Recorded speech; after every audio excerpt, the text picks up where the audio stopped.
Anggota Dewan minta pemerintah kaji ulang penempatan pedagang ikan di Gedung Mardika. Anggota DPRD Kota Ambon Gunawan Mohtar meminta pemerintah untuk mengkaji ulang penempatan pedagang ikan yang akan ditempatkan di dalam gedung baru Pasar Mardika Ambon. Hal ini disampaikan politisi PKB saat paripurna penyampaian pidato perdana pejabat wali Kota Ambon yang digelar pada Rabu 29 Mei 2024.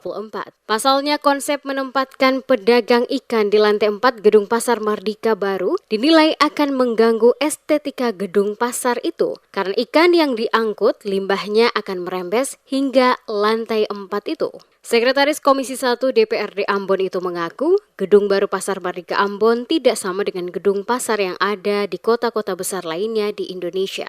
Yang mana ketika ikan masuk, mobil yang langsung membawanya menuju tempat yang sudah disediakan. Oleh sebab itu, Mohtar mengusulkan Pemkot Ambon dan Maluku berkoordinasi menata kembali penempatan para pedagang ikan di lantai 1 gedung tersebut. Mohtar menyoroti Terminal Mardika Ambon yang beralih fungsi menjadi tempat berdagang. Ia pun berharap penjabat wali Kota Ambon yang baru bisa menyelesaikan masalah di Terminal Mardika Ambon sehingga tidak mengganggu aktivitas kendaraan angkutan umum dalam Terminal Mardika.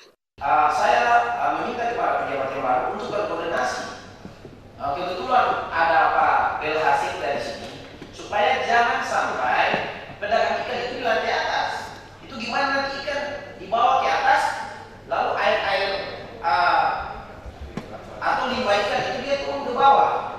Kalau bisa penataan itu segera yang diprioritaskan.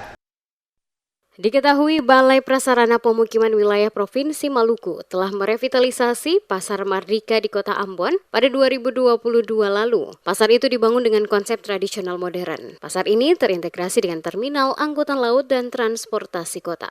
Pembangunan pasar baru mencangkup 4 lantai dengan luas total 18.482,4 meter persegi. Digadang-gadang mampu menampung 1.220 pedagang. Selain itu ada juga ruang pujasera, pedagang makanan siap saji, dan elektronik. Pasar ini juga dirancang untuk menjadi pusat aktivitas ekonomi dan bisnis dalam skala kota dan regional, menarik wisatawan lokal untuk menikmati kuliner, pantai, seni musik, dan budaya. Pasar modern Mardika diharapkan akan menjadi ikon baru bagi kota dan wilayah Maluku, serta menjadi sarana perdagangan yang meningkatkan pertumbuhan ekonomi.